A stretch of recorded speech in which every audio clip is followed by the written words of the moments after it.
Beer. Beer. Bong. Battle beer. Bong. Battle beer. Bong. Battle beer. Beers, bongs, and battle axes. Beers, bongs, and battle axes. Beers, bongs, and battle axes. Beers, bongs, and battle axes. Now we can start rolling. Keep rolling. Oh, I was thinking of the Tina Turner one.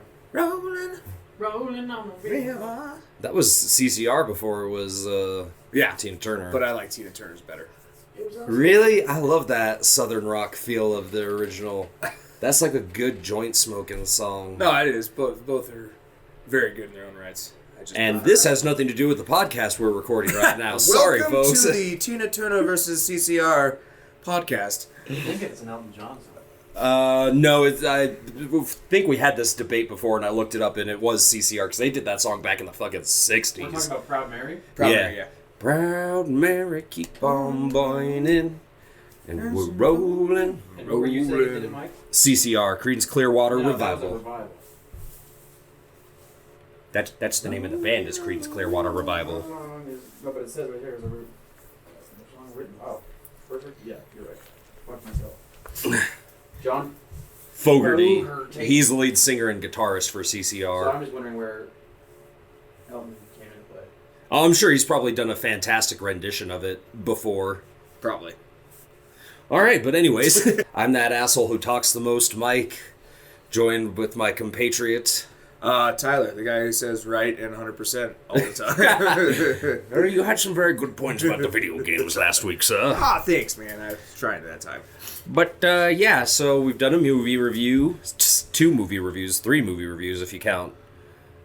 Good Boys and stuff? The yeah. last one? I really wouldn't count that. That was a really brief one. That was a brief. Then we covered video games. This week we're talking the stand-up comedy. In particular, Dave Chappelle's new stand-up special, Sticks and Stones. Now streaming on Netflix. Give us money. Please, Netflix, we're poor. No, but for serious, what did you think of it, Tyler, before we get into, details about it? Oh, it's... I've never kept it a secret that Dave Chappelle's one of my favorite comedians of all time, so... I would agree. Yeah. And I've been seeing a lot of fans online talking about, it was good, but it definitely wasn't his best special. And I would honestly have to disagree with that. I think he's just gotten better with every special that he's put out. Yeah. He has. After that 15-year hiatus after Chappelle's show, he did come back way stronger Than most anybody would have expected. Yeah. No, it was, I liked it a lot. I did. Yeah, okay, let me ask you this. What part did you find most offensive, and why should we cancel Dave Chappelle? Well, right from the opening joke, it's okay, so yeah, it's a Chappelle show, it's a stand-up from Dave Chappelle. The way he just takes a pot shot at the audience in his opening joke is so fucking great. Well, and just the opening with Anthony Bourdain's suicide. He makes a really good point with that, though. That's the thing about him, though. Every joke... There's a point. There's as much as you don't think you want to hear it, he's right. And that's what I hate about this world we're living in now. Is did you go to Rotten Tomatoes to look at it? No, I've just heard it's sitting at a 30% critic score with the critics of 10 reviews of 10, okay, and a 99% fresh rating from users, and there's 22,000 user reviews on there. That alone should be case in point, that it doesn't matter. It still fucks with my head that we are living in a world where if the Weekly World News was still published, it would be taken as the fucking gospel. Did you hear that, man? Bat Boy and Sasquatch got divorced, and now he's suing for custody of their bat squatches. Okay, you almost made me break. I don't think I've ever heard the term bat squatch before. That's because nobody's ever talked about Bat Boy and Sasquatch's marriage. Do they still do those? No, they haven't done that. The most we get anymore is the National Enquirer, which that's all just celebrity bullshit. That's fair. Yeah, but did the Weekly World News ever actually advertise themselves as satire like The Onion does? Or they This song I real. honestly just remember seeing those pamphlets at like the grocery store or whatever. Oh yeah, always see that. I read that anytime I was in line. Yeah. So I was like, Batboy had 4 kids. Right. That's, My husband was abducted by lesbian aliens. and that's what I really miss from those gold. Like, I don't know what the golden age of comedy would have been, but I definitely miss satire and people knowing it's satire. Well, a perfect example of that was in our group message yesterday. I sent an article out that the headline of it was Dave Chappelle proves you don't need to be white to be a white supremacist. Okay, I did see that. And I was like, what? And it was posted by somebody I know that's like super conservative, and he was taking it very seriously, so that kind of like got the hook in my mouth. Yeah. So I was reading through this whole article, and just the way it was written, I was like, this has to be satire. This has to be satire, right? Oh God, please let it be satire. And it was one of those things where I had to Google it. I was like, is npcdaily.com a satire website? And then it brought me to their about page, and it was like, yes, we are a satire site. I was like, oh, thank Christ. I was very worried for a minute. But the fact you had to go out of your way just to absolutely make sure that wasn't satire says a lot. Yeah, how fucking weird this world has gotten. Yeah, it's crazy. But yeah, talking about that, I honestly thought Sticks and Stones was really fucking funny. I genuinely don't understand what could be considered offensive about the album. Like, I know they call, like, the reviewers have called it misogynistic, transphobic, and all that stuff because of the alphabet people joke. Yeah. Which I didn't find any of that offensive. I felt like he was being pretty blunt and honest about the fact that, yeah, all these different queer movements out there, everybody just kind of lumps them together, even though they're all individuals. And when he's going on about how the T's have the hardest of them all, and everybody else in the LGBT resents them because they feel like they're making the trip take longer. I thought that was pretty funny. Yeah, I thought that was great. And did you watch the special bonus feature at the end where he was doing a Q&A on Broadway? The epilogue? After the show, yeah. I did not watch that, unfortunately. It's really good. And he brings up a good point. He's talking about a trans friend he made, and when he was working on some new material, and he noticed that this trans person in the audience and was like, I don't know if I should make these jokes in front of her, or otherwise she'll get offended maybe. And then he says, well, then I went through the thought process, like, if I'm afraid to tell jokes in front of her, then I shouldn't be telling these jokes at all. Right. And so we went for it, and she was laughing harder than anybody. And I guess when they were having a conversation, she made a very good point, I felt, which was, everybody accuses you of normalizing R. Kelly for making jokes about him fucking underage girls and shit like that. Why does nobody take the stance that Dave Chappelle's normalizing trans folk for making jokes about them and whatnot? That's exactly it. Which is exactly what he's doing. Yeah. And just pisses me off that so many people are just looking for a reason to get offended anymore.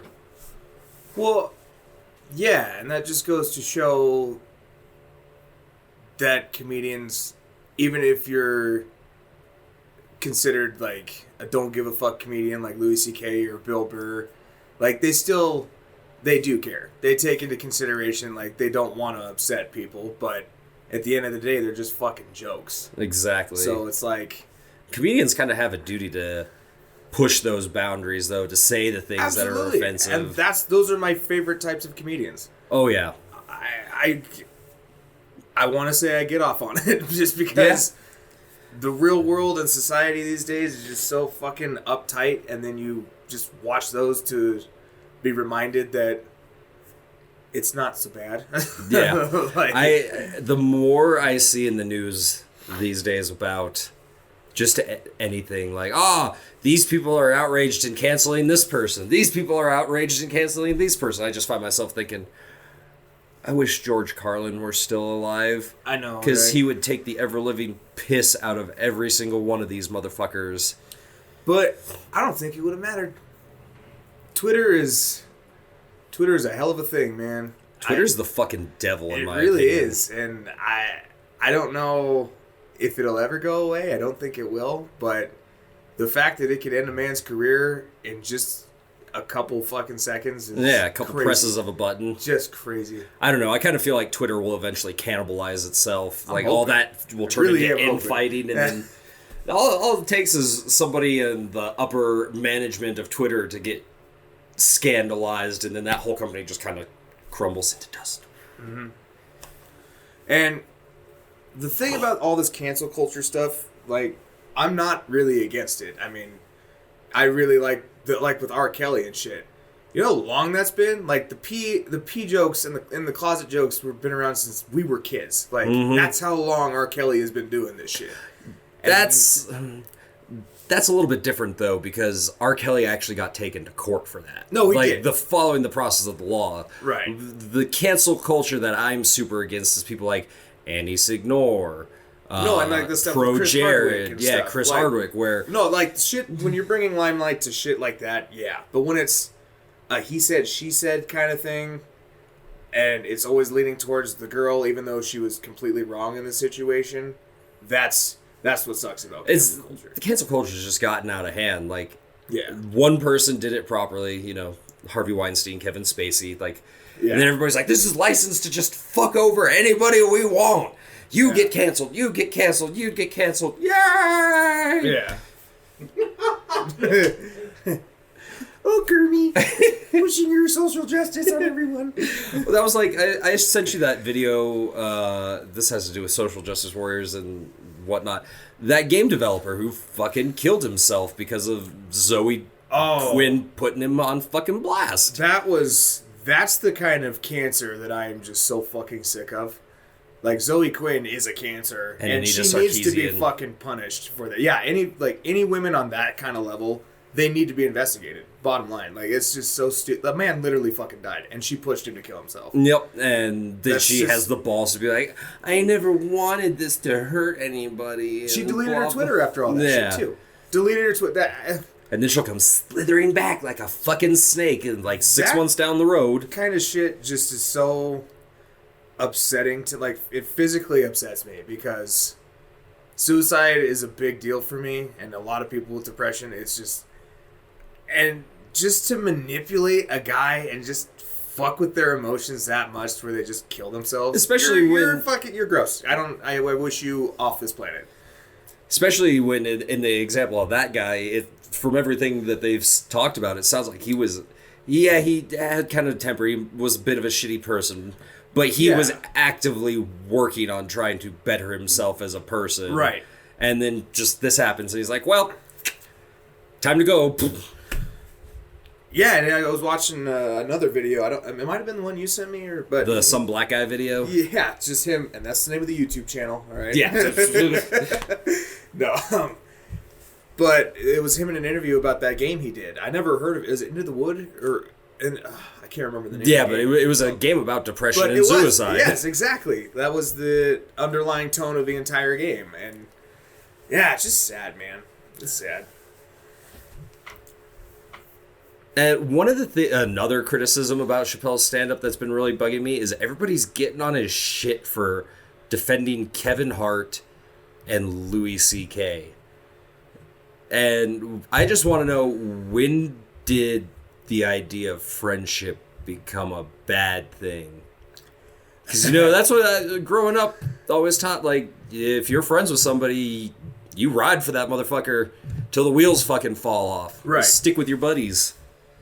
And that's, for the most part, true. I mean, unless you have, like... Unless you're a celebrity and... or unless, like, say you physically killed a guy, I wouldn't immediately be like, oh, fuck you, Mike, bye.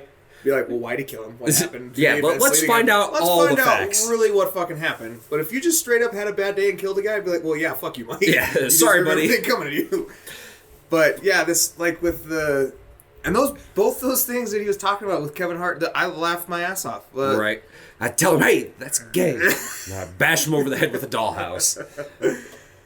And that was Kevin Hart's joke, right? Yeah. And I that kind of flew over my head because I knew it was a joke, And I knew it was like in the vein of that edgelord comedy, but as Dave was explaining it, it was more funny to me. Because, Right. He did have He to go has out of his to way to buy the buy dollhouse. dollhouse first and then bash it over his head. It That's just funny. doesn't make any in sense. In the right context, it's fucking funny. But The face he makes, though, when he's talking about Louis C.K., though, he's like, have you ever seen a man after he's came on his own stomach? That is the least threatening motherfucker in the world. Just look of shame and cum dripping down him like pancake batter. I was like, I can relate to that. Just being a sad human being like that. Oh. he's right, though. You just sit there like, I think one of my favorite, some of my favorite jokes in that are when he's taking the piss out of white people. well, he's Like, always done that. well, yeah, but especially in this one, where he's like watching these white folks struggling through this heroin epidemic.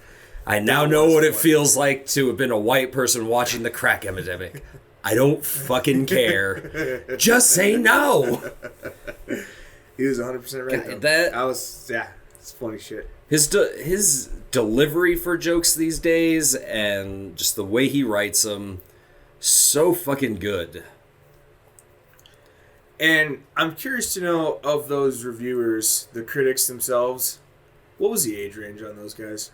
That's a very good question. I don't know. We'll have to look I at should have looked that at that up. before we started, because I was genuinely curious if it was, I hate to say the word, but millennials of our generation, like the Our generation or younger, I Or think younger, would be the maybe general the- consensus. the 20 The Gen Z babies or whatever Gen they're Z, called. What are us? Millennials are like, We're like the tail end of I millennials. see. Because millennials go up to like 35, right? Yeah. Okay. Either way.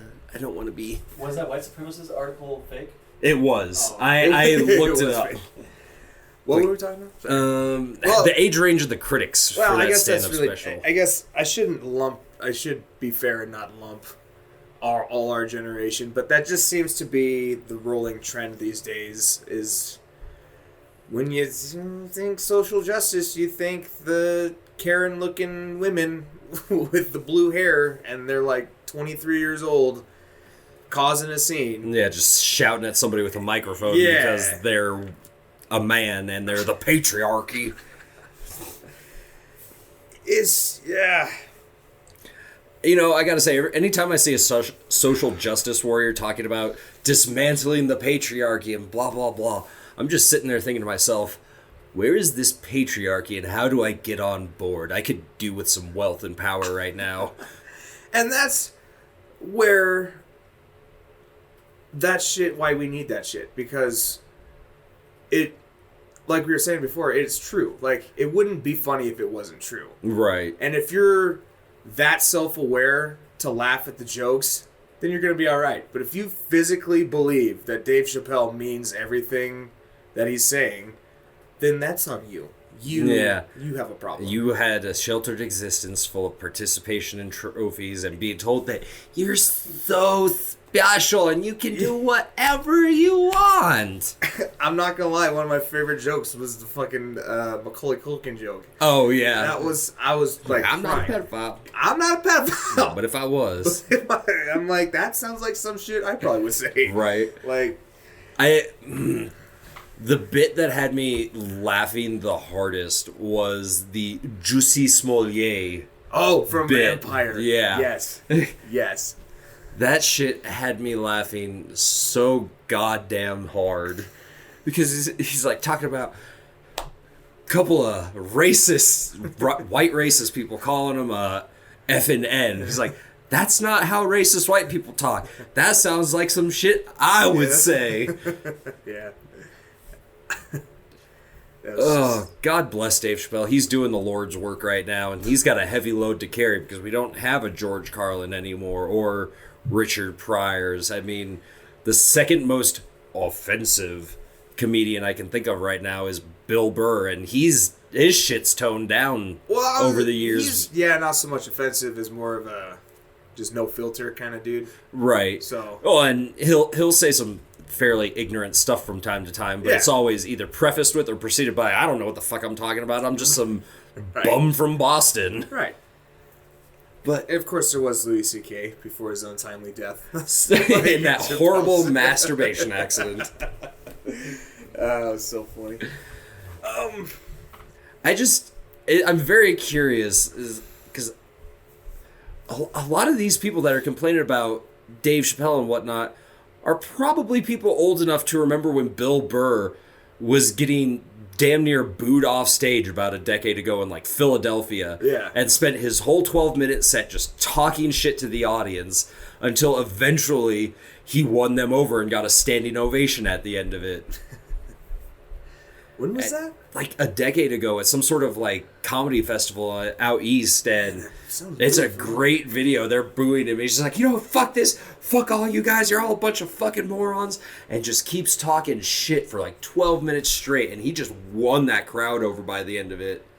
And I guarantee you, half the people who are like, Dave Chappelle is a racist and blah blah blah, are the same people who were probably laughing their asses off at that a decade ago when their progressive friends thought it was okay to laugh at those kind of things.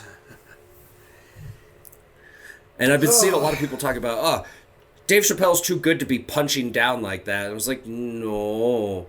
Comedians should punch down, punch up, sideways, punch any direction they can. Nobody should be off limits. No topic should be off limits. I'm a firm believer in that. It's kind of like what Trey Parker's always said, is if you start saying one thing's not okay to make fun of, then nothing's okay to make fun of, and now you're just censoring freedom of speech and whatnot. Yeah. And South Park almost always gets a pass, though, because... They've been around for damn near 30 years at this point. And because they hit both sides of Right. whatever spectrum. Like, if you're a Republican, they'll take shots at them, Democrat, and everybody wins. It's not one sole group. But with comedians, I feel like it's rough because they have to, if you want to delve into the political stuff, they got to work with what they got. And they got to be right now- interested in it to make it funny. Exactly. And right now we got Trump. And, well, I'm in no way or shape really a supporter of Trump's. no, me neither. I'm just sitting here hoping he doesn't get us nuked before the end of his term. But at the same time, I am so fucking sick of Trump jokes. yeah, they're running real thin these days. There's not much you can do anymore. It's like with who was it? Was it Bush? Where people just eventually stopped making fun of him because he was just doing it himself. Yeah, Like, and it just got to be which too is easy. way funnier. And like, yeah, because I don't know. And Trey Parker actually has a pretty good little bit on that he was talking about in an interview. He's like, this is why we don't really make Trump jokes. It's like, say you have a monkey that's just repeatedly running face first into a wall. It's not learning. It just keeps repeating this. That's funny.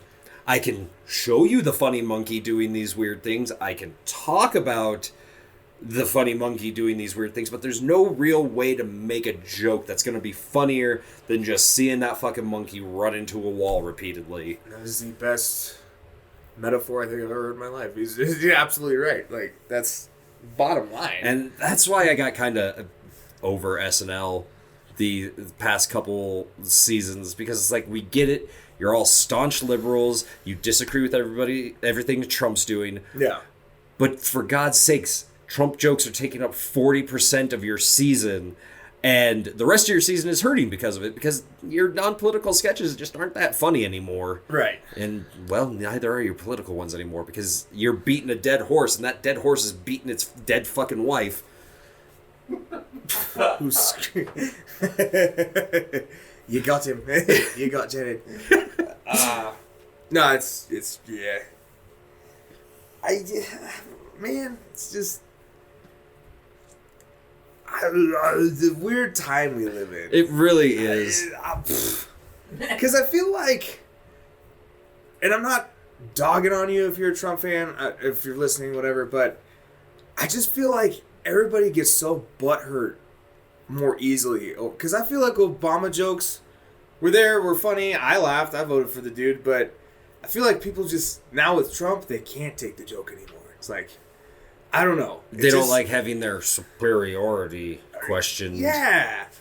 It's just, bottom line, no one can fucking take a joke anymore. And it really Well, I mean, saddens it me. doesn't help that Trump can't really take a joke either. He Well, gets so fucking it's fired up not- over the dumbest shit. It's literally not even a political thing anymore. Just no one can take a fucking joke. No, and the whole world's just turned into a goddamn circus. It really has, and not the funny kind. No, not the kind with the sad clowns kind and with like beating elephants and shit like that. beating out like the Russian one where the fucking dude is wearing fucking open shirt and he's drinking a bottle of vodka while beating a tiger. So not the Hugh Jackman one is what you're saying? No, Oh. that's a fabricated lie to begin with. Anyways, everybody knows P.T. Barnum was a fucking asshole. I did not know that. Oh, That's why I got it. I didn't understand the backlash of that movie. yeah, he was a little bit of a con man, I see. but it's whatever. Greatest Showman fucking rocks. I've been listening to that soundtrack It's pretty not much constantly for the past couple months because I can't get it out of my head. I got to tell you, Chappelle's Sticks and Stones though made me kind of want to go get a shotgun. Yeah. Yeah. That won't kill a man. So you want the buckshot? He's shaking it. No, just he's always been a masterclass storyteller, and that's what I fucking love. Oh, about the yeah. guy. Even if he's making the whole fucking thing up, you're still invested because he's just so good at telling the story. Oh, that's like I can't remember which one it was because all three of the ones before Sticks and Stones kind of came out pretty quickly. Mm-hmm. But he has one where he starts it off where he's like, I'm working on this joke, and I started with the punchline. I'm going to show you how I wrote a joke around this punchline that is, Yep. so I kicked her in the pussy. Yep. And he's just a master of his craft. Yes. Growing up poor and then going to that kid's house and then boom, finishing with that punchline. It's seriously like 5 minutes long, and you're like, where is this story just going? Straight dedication, and I love it. Oh, God bless him. And Bill Burr's got a new stand-up special coming out in a couple days, too, so I'm excited for that. 'Cause he's like my second favorite comedian under Chappelle. Yeah. I guess really the biggest takeaway from Sticks and Stones is it's good that there's still comedians out there that are willing to just say whatever the fuck they want. Absolutely. Especially since Dave Chappelle's in a position where even if they're like, we're going to cancel you, man. Okay, I can still make an assload of money playing club dates. Netflix is making way too much money off of me to let me go. Like, what are you going to fucking do? Just boycott me? Cool. Free press. Thanks. Mm-hmm. Well, yeah. So, what do you think, Tyler? Would you recommend? I very much would recommend that. It's even if you're not a fan, I just recommend checking it out because you might become a fan. And he tells some interesting stories in it. Yes, it's a unique perspective in Hollywood that I always enjoy because, and like with the Harvey Weinstein stuff and like. It's not all glitz and glam. It's not all. No, it's very dark and gritty and gross for the most part. It's really fucking sad, actually. I don't want to be in Hollywood. Fuck that. Fuck I'd rather that. be miserable about it out here in the real world without getting my butthole touched. Right, or a nice long gander taken at it. Yeah. But yeah, so that's us just kind of talking about Dave Chappelle and a lot of the shit he brought up that pisses us off about the world these days. Yeah. Can I finish on something? Yeah, go for it, bro. Well, I wanted to do this last time, but since we he opened with like the suicide stuff. Oh, the Anthony Bourdain stuff. Yeah, no, that's just something I just want to, since I have a platform, I just want to tell people that if you're feeling down or whatever, don't think you're alone in this stuff. Just call the suicide prevention hotline and talk to somebody. Just because it's already a fucking stupid fucking world we live in, man. Don't think you're alone. Just because we're all struggling, we're no all matter struggling, what. but don't kill yourself. And I guess to piggyback on that, I feel it is our solemn duty as white folk to say, school shooters, potential school shooters, take a tip from Chappelle. Try skipping school. Go smoke some dope and watch a comedy special. Life ain't so bad that you need to shoot up your entire fucking school. It's very true. And yeah, this ends on a weird preachy moment, so well, you know, time to follow it up with the self-whoring. Hey, Check out it if you like this or you listen to enough of it. Hit that like button, subscribe, all that bullshit. You want some gaming content? Go over to Ham-Fisted Gaming. We've been doing a ton of live streams and shit. We're going to start rolling out some video game reviews and such. And yeah, thanks for listening to us. I hope this one, it might fucking offend some people because we got a little political with it today. Well, and I want to preface that, I guess I shouldn't have to, but fuck it. No, you have to in this day and age. You do. But at the end of the day, I fucking love everybody, and as long as you're not hurting anybody, do what you love, and live your best life. So wait, does that mean you don't love me because I like to cut people's faces off and wear them like a mask? Michael, that's exactly why I don't love you. Oh. All right, we're going to end on that dour note then. Bye.